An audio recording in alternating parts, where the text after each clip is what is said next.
Então vamos lá. Boa tarde. Iniciar essa primeira sessão do TDC, no César no TDC. E para iniciar, a gente vai falar sobre o uso de machine learning com redes convolucionais para detecção de violência contra a mulher em vídeos. Para ressaltar, esse trabalho é um trabalho que foi realizado do César School como trabalho de conclusão de disciplinas dos acadêmicos do mestrado profissional em engenharia de software. Nós somos partes do time, tem mais 2 pessoas ainda que não estão presentes, mas a gente vai mostrar um pouco sobre o resultado dessa pesquisa, do nosso trabalho aí que permeou uns 8 meses e os resultados que a gente obteve. Bom, aqui somos nós, uma parte do time, o Emerson, que é engenheiro de software, eu também sou engenheiro de software do César, e Virginia, que é Product Manager do Atlântico, e Emerson é da Universidade Estadual do Amapá, certo? Certo, Emerson? Acertei. Certo. Acertou. Vamos ver se vai aparecer o vídeo aqui para vocês. Veja se o áudio está aparecendo. O áudio não, só a imagem. Só a imagem. Que pena. Deixa eu abrir ele aqui então na aba.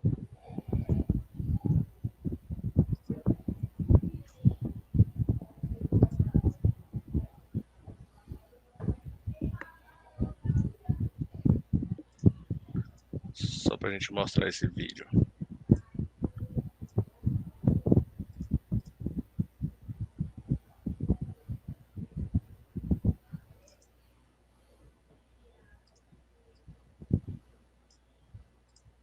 Vamos lá. Esse vídeo aqui.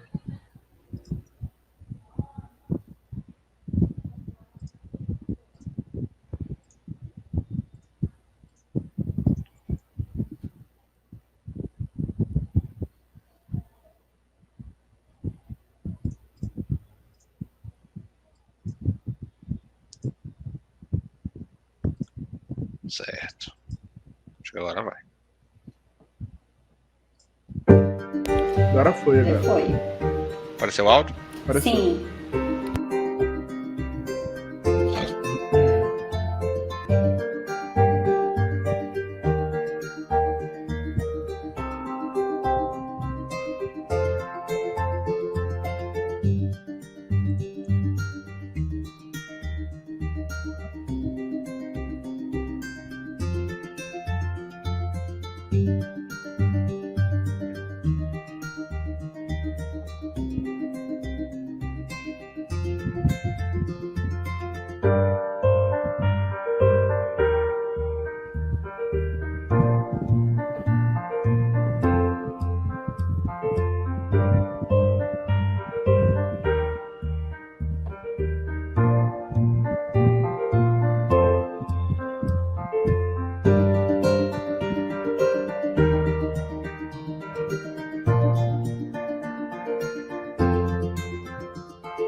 Vocês estão me ouvindo?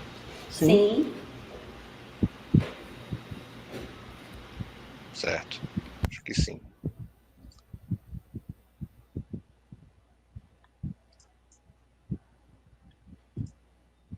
Acho que a internet dele deve estar com lag lá.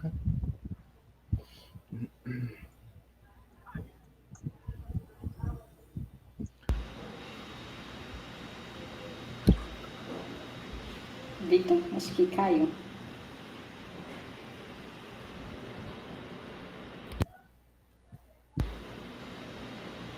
Vamos aguardar um minutinho enquanto ele retorna.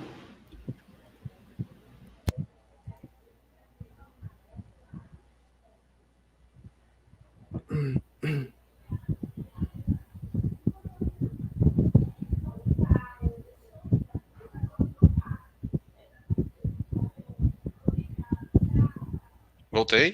Voltou. Ok. Deu para ouvir o vídeo, travou tudo aqui. Não, o vídeo Não, a mas gente deu, assistiu até o fim, tá? Deu pra Pode assistir o vídeo. prosseguir. Perfeito, então, vamos lá. Tá. Boa tarde para todo mundo. Me chamo Virgínia, como o Vitor falou, participei dessa jornada, né, do nosso projeto. E o nosso projeto, ele tem um cunho social muito grande. O nosso objetivo, né, era tentar produzir um modelo de machine learning que a gente pudesse fazer essa detecção, né, da violência contra a mulher e vídeos de monitoramento. Mas durante a nossa jornada, nós fizemos algumas pesquisas. Então, nós entramos no site do Ministério da Mulher e dos Direitos Humanos, entramos também no site do Conselho Nacional da Justiça, da Segurança Pública do nosso país, e coletamos alguns dados. E acreditem, esses números são alarmantes. Mas, no ano de 2020, mais de 1 milhão de mulheres são agredidas, ou seja, sofrem de violência doméstica no nosso país. Todos os estados brasileiros hoje registram ocorrências de violência contra a mulher. E os estados de maior incidência são São Paulo e Rio de Janeiro. Mas esse número de 1 milhão, ele é ainda maior porque nós temos os casos subnotificados, que são aqueles casos que não houveram o registro do boletim de ocorrência. Pode passar para o próximo, Vitor. Nós percebemos, durante essas pesquisas, que durante o ano da pandemia, que começou em 2020, o número, né, de feminicídio cresceu no nosso país só no primeiro semestre, em decorrência do ano de 2019. Foi um crescimento de 2% em relação ao ano anterior. Aumentaram os chamados para os 190. Houve um aumento de 3,8% no acionamento da Polícia Militar em casos de violência doméstica. E os números mostram que a cada 2 minutos uma mulher foi agredida fisicamente. Então, o nosso projeto, ele tem esse cunho social muito, muito ligado, né, para tentar resolver alguns problemas que a gente vem enfrentando hoje, e um deles é a violência doméstica. Então, eu passo a palavra agora para o Amerson, para ele entrar mais nos detalhes técnicos, né, do nosso projeto. Certo, obrigado, Virgínia. E aí, com base nesse problema, né, foi que a nossa equipe ficou responsável, né, no nosso programa de mestrado, de construir, né, uma solução que possa auxiliar para auxiliar, né, no caso, na redução, né, ou não vou nem dizer na redução de casos, mas na redução de casos impunes, né, que em casos que não foram aplicada uma penalidade devido à dificuldade de checar vídeo. Em algumas câmeras, né, em algumas ruas, por exemplo, tem até dezenas de câmeras que gravam, digamos, uma noite toda. Então, analisar esses vídeos manualmente levaria muito tempo, né, e um custo pessoal também é grande. Então, aí que veio a ideia de se utilizar uma inteligência artificial para tentar auxiliar, né, nesse processo de detecção, né, desses vídeos, especificamente das câmeras de segurança. E aí, para a confecção dessa nossa aplicação, foi utilizado o Python, que hoje é uma linguagem bastante utilizada, né, para a parte de inteligência artificial. Nós usamos algumas bibliotecas, como o TensorFlow, que é um tensor, né, de redes neurais profundas, o Keras e o PyTorch também, que é uma outra biblioteca para rede neurais profundas também. Ele é parecido com o TensorFlow, né, e aí nós aplicamos o PyTorch na parte de violência e o TensorFlow na parte de detecção de gênero. Pode passar, Vitor. No processo de detecção de gênero, a gente passou por 2 períodos, né? O primeiro período foi tentar detectar o gênero pela face, certo? E aí nós construímos a nossa aplicação, né, em Python, e aí nós utilizamos um dataset público chamado Celebi, que é um dataset de celebridades, né? E aí nós pegamos 20 mil imagens desse dataset público, né? Você pode baixar esse dataset no Celebi. Se não me engano, acho que não é pelo celebi.com, mas você procurar no Google dataset Celebi, você vai achar o primeiro da fila. Ele é um dataset público, então você pode usar tranquilamente. E aí nós usamos 20 mil imagens, separamos entre 2 categorias, né? Masculino e feminino, ok? E aí nós treinamos com 50 épocas, utilizando a ResNet 50 da Google, que já é uma rede neural pré-treinada. Para não ter o trabalho da gente treinar, construir uma rede neural do zero, cada tensor, nós utilizamos já uma rede pré-treinada, que é a ResNet da Google. E aí, para melhorar nossos resultados, visto que são rosto, né, nós percebemos que às vezes numa imagem o rosto ele não está no ângulo certamente de frente, né, corretamente de frente, então a gente usou algumas técnicas de transformação de imagem, utilizando uma função também do Keras, que é o Image Data Generation, na qual ele pega uma imagem e transforma em 9 imagens, né? Ele gira essa imagem em vários ângulos.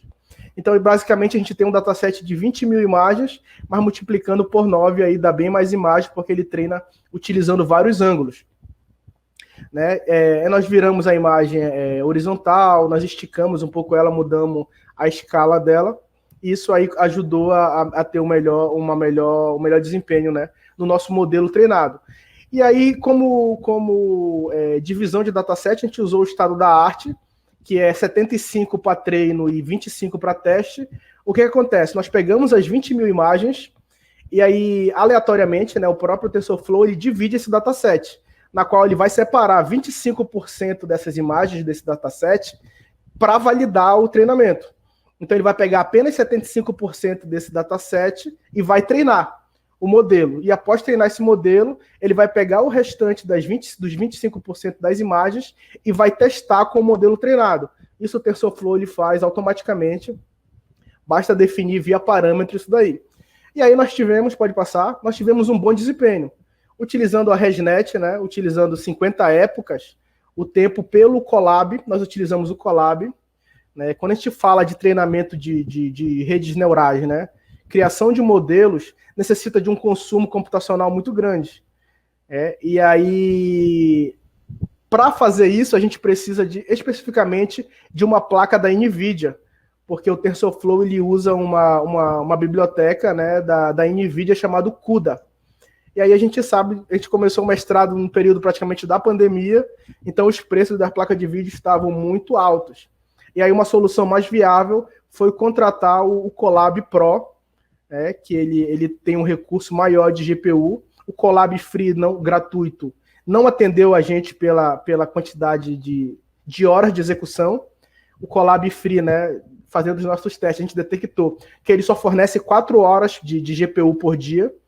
Então, como esse nosso primeiro modelo ele levou 18 horas, o Colab gratuito não atendeu essa demanda da gente, então a gente contratou o Colab Pro, conseguiu treinar às 18 horas, e aí a gente teve uma acurácia de 92%.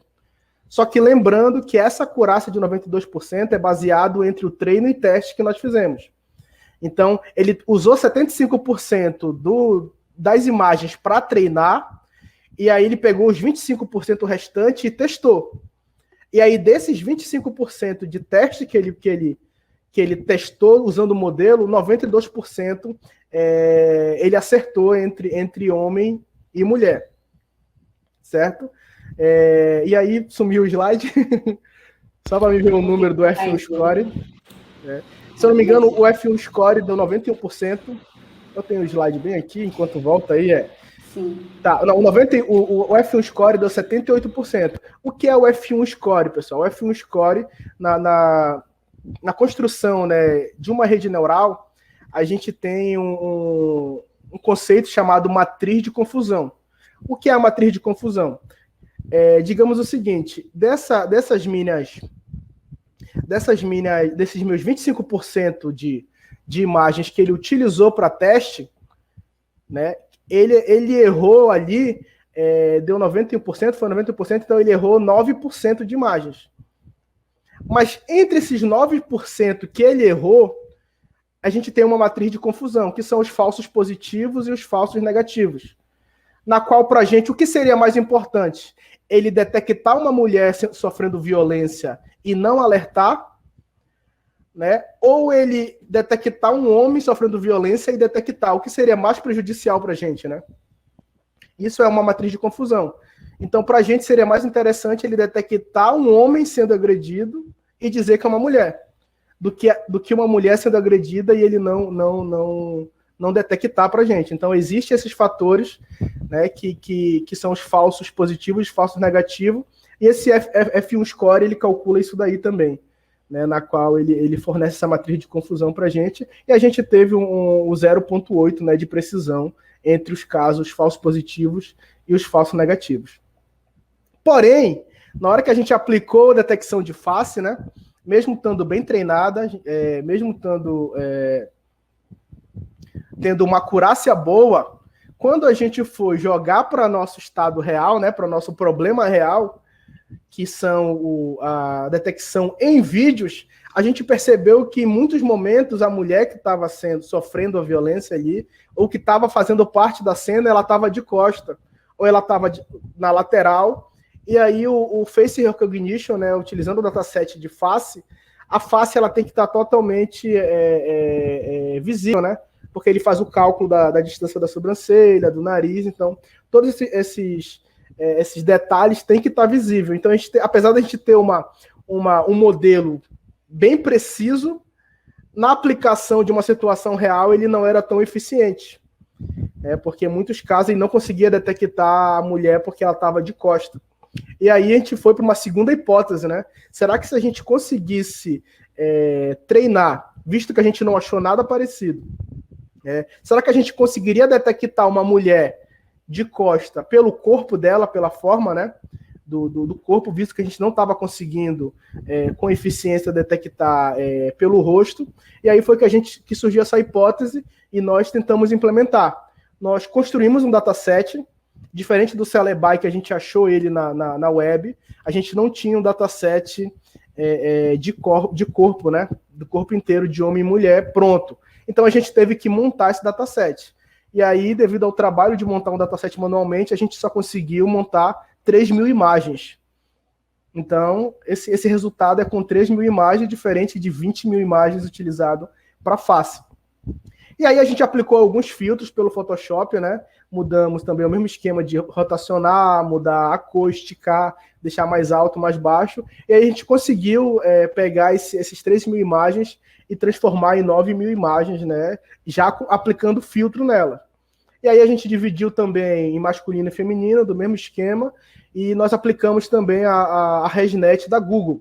Utilizamos todos os mesmos parâmetros da face, ok? Nós utilizamos também a técnica de treino e teste 25/75, que é do estado da arte, né? E aí o resultado, devido à quantidade baixa de imagem, ele levou apenas 4 horas para treinar, né, as 9.000 imagens, e aí a acurácia ela caiu, mas se a gente for levar em consideração a quantidade de imagens que a gente tinha, né, de 9.000 para 20.000 imagens, a diferença de acurácia de 91% para 89%, a gente acha que foi interessante para a gente, e também pela quantidade de horas que o nosso dataset foi treinado, né, apenas 4 horas.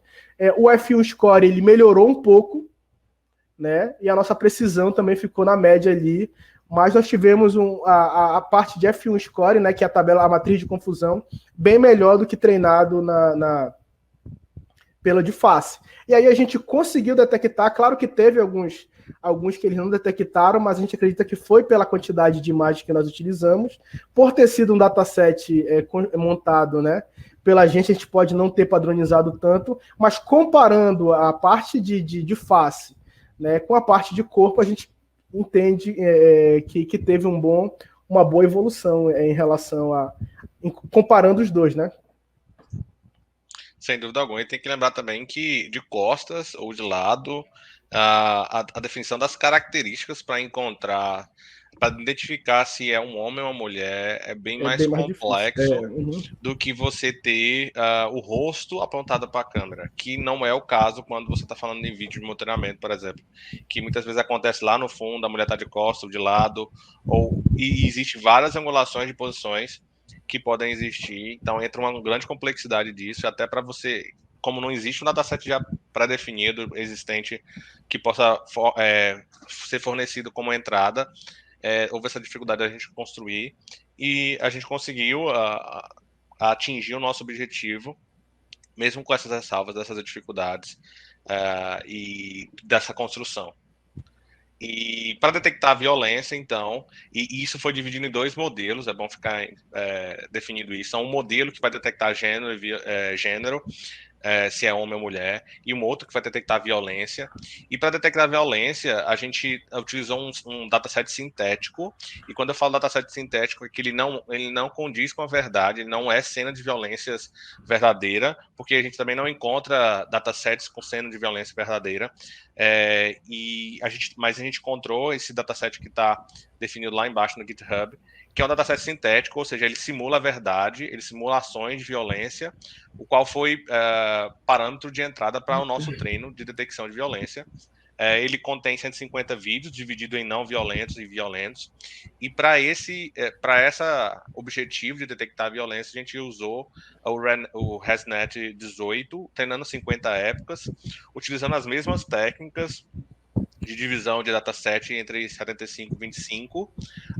E aí também a gente precisou fazer a conversão desse vídeo em imagem, porque o que o modelo recebe realmente são frames, são partes do vídeo, e aí a gente precisou fazer um trabalho um trabalho em cima desse dataset para que ele pudesse ser fornecido, ser resultante para entrar, para que o modelo consiga receber. Então a gente pegou esses vídeos, separou ele em pequenas, em fragmentos de imagem, de frames, no total de 4.456 imagens, para que essas imagens fossem fornecidas ao modelo de inteligência artificial, para que ele tentasse encontrar padrões de cenas de violência. Também aplicamos as mesmas técnicas de transformação de imagem, redirecionamento, rotação, flip horizontal e vertical da imagem, para tentar, novamente, encontrar essa cena de violência que nem sempre acontece como é um vídeo, como é, por exemplo, um filme ou como é uma novela, que acontece sempre com o objetivo do interlocutor conseguir enxergar. Muitas vezes o ângulo é diferente e aí vem uma grande dificuldade de você ter datasets que promovam essa dinamicidade dessas imagens para que você consiga ter uma acurácia, uma precisão, uma assertividade maior, não é certo? As imagens só indicam ali os pontos que são do corpo humano, né? Mais ou menos isso que a entidade, a rede neural tenta encontrar esses padrões na hora de fazer a conversão em treinamento, para tentar encontrar esses mesmos padrões nas imagens, nos vídeos que vão ser testados. E aí, como resultado, a gente utilizou o CNN, e com 29 épocas, numa execução de 3 horas, a gente chegou numa acurácia muito boa, de 9.7, no F1 de 9.6, numa precisão de 9.8. E aí a gente pegou a gente pegou esse dataset sintético, dividiu em 25, 75. 75 a gente treinou e a gente testou em cima desses 25 para verificar se a gente tinha resultado, se esse modelo conseguia ter resultado em cima desses vídeos. E como que é feito, então, isso? Então, a nossa plataforma recebia o vídeo, né? Percorria todos os frames do vídeo, fragmentava, pegava pedaços do vídeo, não selecionava o vídeo todo, porque vamos dizer que um vídeo tem 10 segundos, cada segundo tem, muitas vezes, na sua maioria, 30 frames, são 30 imagens que contêm um segundo, e a boa parte desses segundos, boa parte desses 30 frames, o primeiro frame, o segundo frame, a diferença é pouca coisa, a movimentação. Então, muitas vezes a gente percorria de 15 em 15, ou seja, para cada segundo a gente tinha 2 frames, e submetia essa seleção de frames, que foi captado do vídeo completo, para cada modelo. Então, encaminhava para o modelo de violência para verificar se existia violência naquela cena. E se existisse violência na cena, a gente já tinha uma flag legal para definir. E aí mandava para o segundo modelo, onde verificava se existia mulher na cena. E aí entra outros pontos. Pode existir mulher que não faz parte da luta, não faz parte da detecção. Veja, o frame existe violência, mas não é o mesmo que inferir que a violência é contra a mulher. A mulher pode estar executando a violência, a mulher pode estar sentada no lado vendo a violência de 2 homens.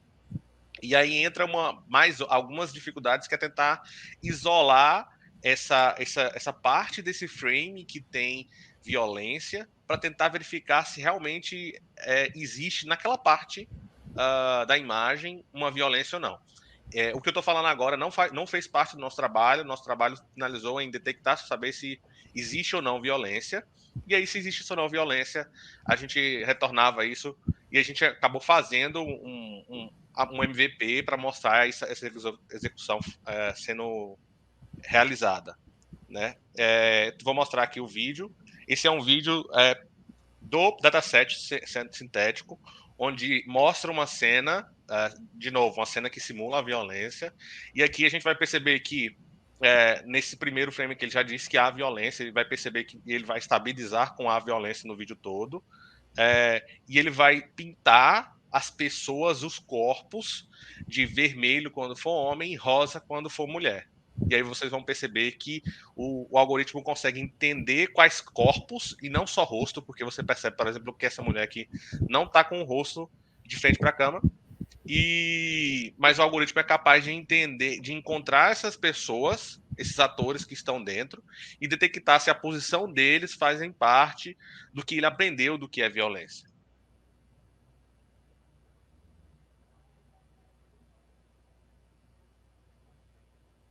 E aí vou fazer uma pausa aqui para a gente entender. Não é o vídeo todo que ele pinta, por quê? Porque são só pedaços, fragmentos de cada segundo que a gente usa, e para cada vez que ele pisca olhando, é porque ele analisou o frame ou identificou, não necessariamente só analisou. Vou ver se eu consigo parar aqui nesse primeiro.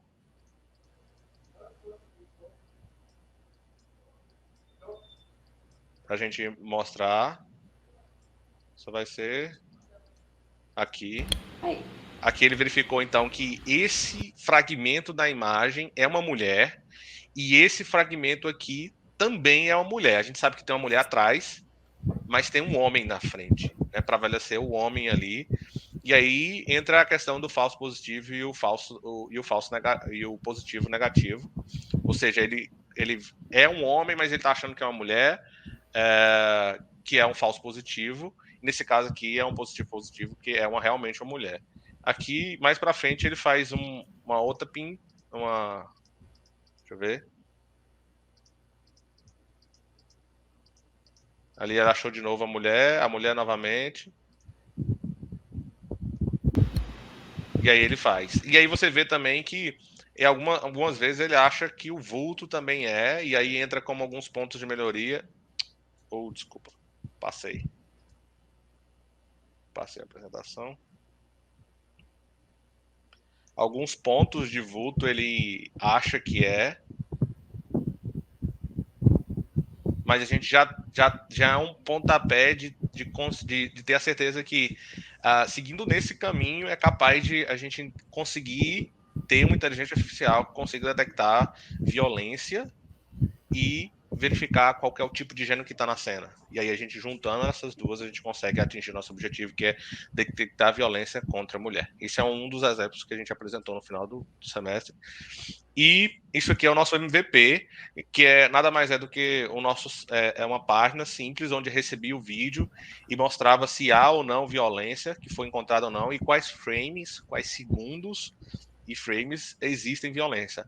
Nesse vídeo aqui é um vídeo de uma novela, e aí, de novo, um vídeo na novela, ele é preparado, filmado para o telespectador ter a visão de toda a cena, de ver o rosto, de muitas vezes dos golpes, não mostrar um golpe completo, sim parte do golpe, ou a pessoa recebendo um golpe, mas mesmo assim a gente consegue também ter essa detecção. Aqui só mostra um pouco sobre a gente disponibiliza uma API e o usuário então pode fazer um anexo do vídeo.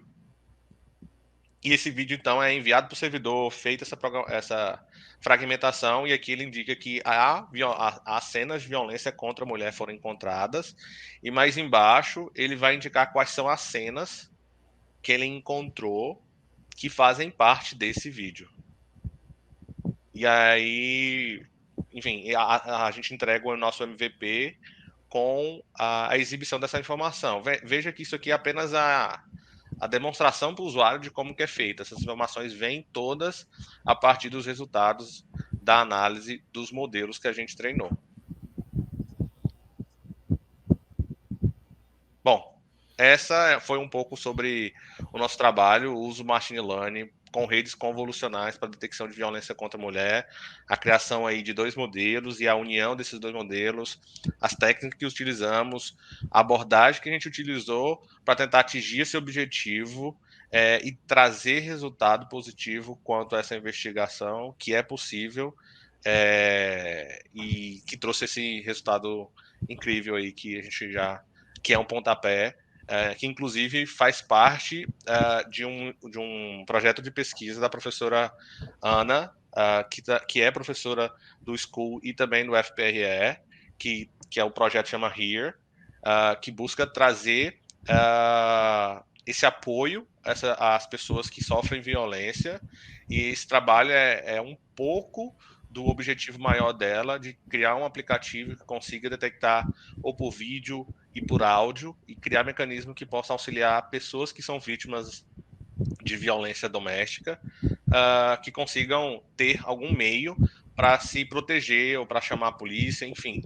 São N outras possibilidades de como a gente pode agir ou acionar alguém para resolver, para tentar acudir esse problema, ou até prever, tentar fazer uma predição para tentar entender se por algumas palavras, alguns xingamentos, se aqueles xingamentos muitas vezes fazem parte disso, então faz parte de uma pesquisa maior. E, bom, é isso. Perguntas?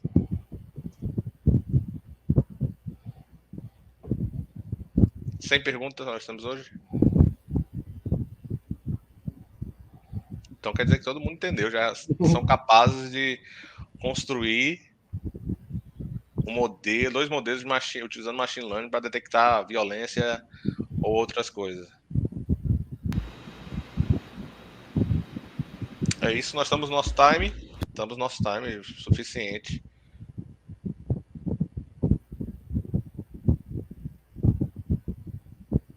Sem perguntas, meu Deus. Eu acho que não tem. Acho que o Nicolas estava querendo abrir o áudio, não sei se ele está conseguindo. Ele perguntou aqui de onde surgiu a ideia. De onde surgiu essa ideia? Isso vem do mestrado do School, certo? O mestrado do School para engenharia de software, o nosso mestrado profissional, utiliza a metodologia PBL, que é uma metodologia ativa, ou seja, na hora que você entra, você forma um time e ganha um desafio, certo? E essa ideia veio do projeto da professora doutora Ana, que chama Here, esse projeto maior, e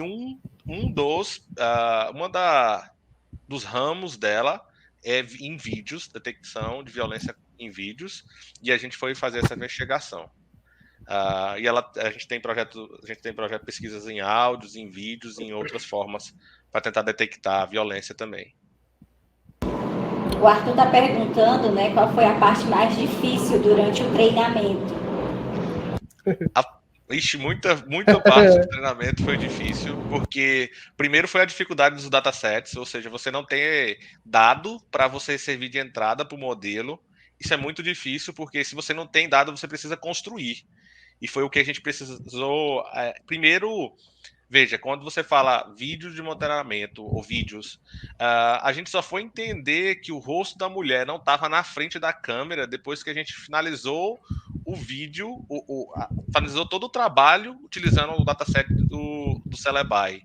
E levou meses também para treinar o dataset do Celebi.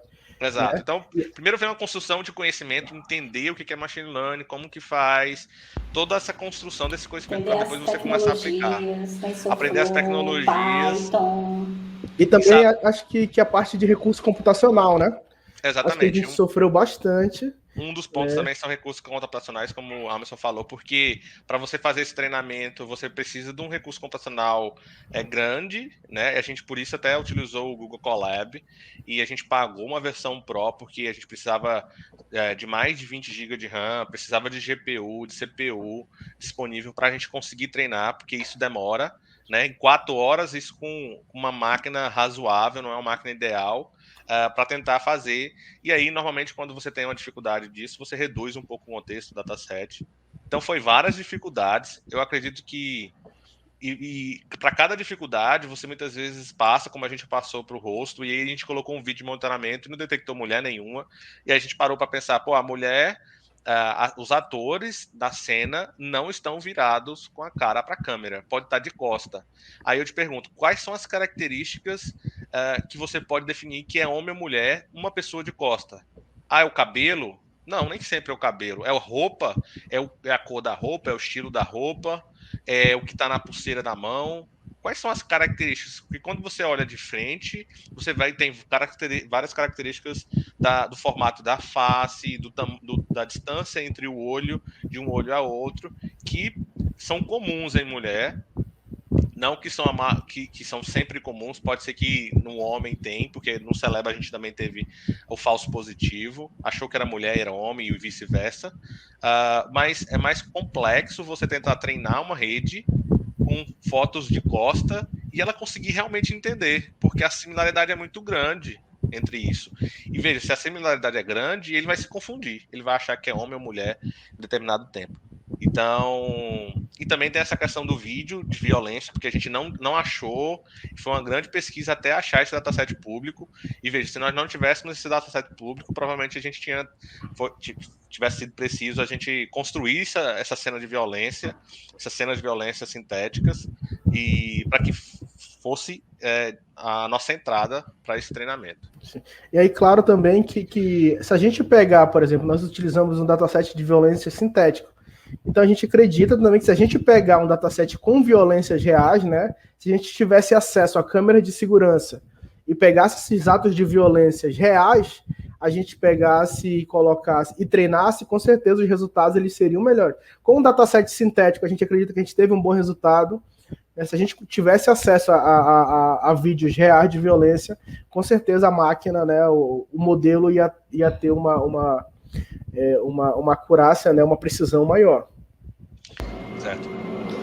Vitor, o Nicolas está perguntando se nós já publicamos a pesquisa. A professora Ana ela fez um registro oficial, não foi? Veja, a gente não publicou essa pesquisa, porque primeiro a gente usou só uma arquitetura para cada um. Para a gente publicar uma pesquisa, a gente tinha que mostrar diferenças em várias arquiteturas e tudo mais. E aí entra uma grande complexidade, utilizar metodologias já definidas no estado da arte, então é uma complexidade muito maior. Mas esse produto ele é registrado, por isso que a gente não mostrou muito código sobre isso, porque ele é patenteado e ele faz parte desse projeto do RIA. Então não há tanto interesse nesse momento de mostrar ou publicar essa informação. E existem outras pesquisas que também estão se aprofundando e tentando entender mais sobre isso. Então a gente não publicou. Qual foi o valor total utilizado para desenvolver o projeto? Não sei dizer o valor total utilizado, mas eu acho que foi em torno ali de 500, 600 reais que a gente gastou com o Google Colab para pagar a versão Pro para a gente conseguir utilizar Acho que foi isso, não foi? É porque o Google Colab ele é em dólar, né? Ele não tem. Tem um detalhe também, né? Já caso alguém for querer utilizar, ele não tem uma versão brasileira. Então o que a gente teve que fazer? A gente teve que criar um e-mail do Google americano, né? Para poder ter acesso. E aí, agora, na verdade, eles lançaram e pode pagar, mas está inclusive em real. Então, lembrando, o Google Colab ele é uma plataforma em Python ou em C que você pode executar e utilizar de CPU, GPU e memória dos servidores do Google, de graça, mas eles são limitados, obviamente. E para aplicar o nosso experimento, a gente precisou pagar uma versão Pro, e ele tem duas versões, tem a Pro e a Pro Plus. Inclusive, eu pago hoje para minha dissertação, ele custa R$60 por mês. E aí você tem acesso a 25 GB de RAM e uma placa de vídeo Tesla com, acho que 16 GB. Por uma execução, acho que, se eu não me engano, de 16 horas, ou seja, o teu treinamento pode rodar, o teu ciclo pode rodar em 16 horas ininterruptas. E a versão Plus Pro Plus deve dar bem mais. Eu não tive, que já custa 270, 280 reais por mês. E aí a versão gratuita, no caso, ela só tem 4 horas de GPU. Depois que eu uso as 4 horas de GPU, eu não posso mais utilizar, só no outro dia, e também tem uma cota mensal. E aí também tem um detalhe que ele só roda por 1h30 sem interrupção. Então, a cada 1h30 ele vai dar o check-out para saber se eu estou ali ainda para continuar. Exato. E também tem uma memória reduzida, se eu não me engano, 10, 12, 15 GB assim, de memória, não é muito. Aí, dependendo do que for ser executado, se você vai trabalhar, por exemplo, com CNN, com imagens, dependendo do tamanho da imagem que serve como input para dentro do modelo, se for uma imagem muito grande, você vai precisar de muita memória, de muita CPU para conseguir entender e criar todos os neurônios e dividir essas informações lá dentro da inteligência. Então, depende muito do que for feito. Mas projetos simples, com um dataset razoável, ou se for mexer com planilhas e dados numéricos, é tranquilo para trabalhar dentro do Colab. E para complementar, né, durante a nossa jornada aí de 8 meses desse projeto, nós aplicamos a metodologia ágil, então nós fizemos todas as cerimônias, como planejamento, review, retrospectiva, né, a gente apresentava nossos resultados ali com o nosso cliente, que a gente foi acompanhado por ele. Então, a gente tentou trazer essa pegada da metodologia ágil para todo o nosso processo, né, do desenvolvimento do nosso projeto. Exato. O Eduardo pergunta se a gente fez testes em ambientes reais para tentar fazer o reconhecimento. Não, a gente não fez testes em ambientes reais, até porque o projeto foi desenvolvido no meio da pandemia, então não tinha como executar. A gente fez testes em cima de vídeos que estavam disponíveis no YouTube e em outras plataformas com violência. Eu não trouxe um vídeo desse, mas a gente teve alguns vídeos que a gente consegue identificar. E aí entram outros poréns, que é a qualidade do vídeo, né? A gente pegou vídeos de qualidade ruim e boas para a gente ver. Não foi tão assertivo quanto a gente espera, mas isso tudo é reflexo do nosso dataset. Ou seja, se a gente tem dataset de alta qualidade, de cenas que são apenas sintéticas, que nem sempre são são mapeadas ali naquele dataset todas as cenas de violência possíveis, eu não vou ter eu não vou esperar que eu consiga detectar que uma luta de capoeira não é uma cena de violência, porque muitas vezes os movimentos são iguais. E se eu não coloco imagens com vídeos de vídeos de cena de capoeira como não violência no meu dataset, se eu não incluo essas informações, ele não vai entender. E aí a inteligência vai ficar confusa, e dependendo do tipo de movimento, ele vai dizer que é violência. Então, e aí, por exemplo, no dataset sintético a gente não mostrou, mas dataset sintético, e aí eu acho que tem tempo para mostrar isso, para mostrar como que é esse dataset sintético. É um grupo, né? É um grupo de pessoas, eu acredito que são atores, né? Que ficam simulando, né? Gravando uma ação, né? De violência. Acho que ele é público, né? Ele é público. Deixa eu mostrar aqui como que seria uma cena de violência e não violência. Então, uma cena de violência primeiro. Ele nem abre aqui.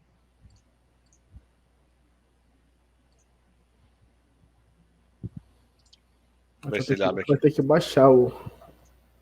deixa eu ver se ele abre. Aqui, abriu. Vocês estão vendo? Sim. Veja, isso foi um tapa na cara. Não sei se ficou nítido. Certo? Isso é uma cena de violência na categorização deles. Uma cena de não violência. Vamos ver se ele vai abrir.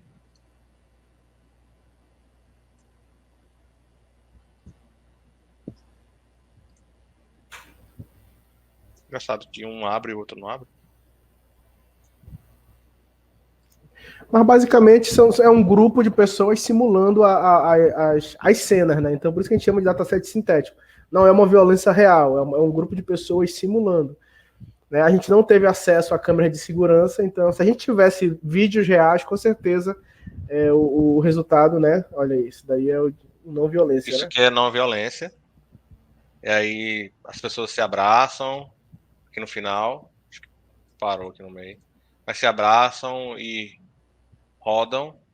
Ou seja, é um ato de aproximação que existe, o cumprimento, isso não é violência. E aí existe também a dificuldade de você conseguir, e aí que entra esses pontos de estudo, que é você demonstrar o que é realmente violência e o que não é. Um abraço em amigos, como foi feito agora, isso não é violência. Eu preciso mostrar evidências para o meu modelo, né, que isso não é violência. Quando ele vê isso, ele identifique que não é violência e ele consiga, então, criar distinções entre o que é violência e não violência.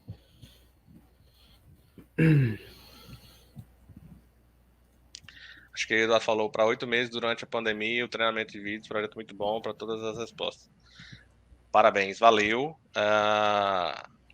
E aí vale lembrar que o projeto, a equipe que executou esse projeto, ele é uma equipe dinâmica, nem todos são desenvolvedores, nenhuma das pessoas que estavam parte do projeto trabalhava com IA, então a gente precisou aprender o que é IA, desenvolver as habilidades do que, como é construir um modelo, entender o que é um modelo, como você normatizar as imagens, você trabalhar em cima de parâmetros dentro do modelo, que um parâmetro pode mudar os índices completamente.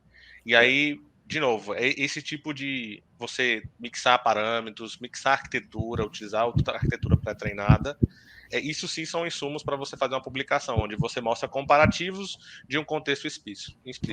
E a gente aqui focou só numa arquitetura específica. Só ratificando, foi a primeira experiência, né, de todos nós com inteligência artificial. Exato. Ninguém tinha nem experiência com Python, nem com inteligência artificial, TensorFlow, desde a teoria até a prática, né? Que não foi só prática, a parte prática foi mais fácil. O difícil foi entender tudinho, estudar inteligência artificial, redes neurais, o que é um tensor, tudo isso. Foi bem. E também nós éramos uma equipe, né, diversificada em vários estados brasileiros remotamente trabalhando, tá? Desafios aí da pandemia e a gente fez acontecer. Temos pessoas de Fortaleza, Ceará, Amapá, Juazeiro, então assim, foi bem misto. Exatamente. Bom, e é isso. Acho que o nosso último slide aqui são para quem tem interesse, que tá ouvindo a gente agora, quem tem interesse nas vagas que estão disponíveis. César tem muitas vagas disponíveis de diversos cargos, só utilizar o QR Code e conferir essas vagas lá. Bom, acho que nós não temos muita pergunta, também passou um pouquinho do nosso time. É isso. Obrigado, então. Obrigada, pessoal.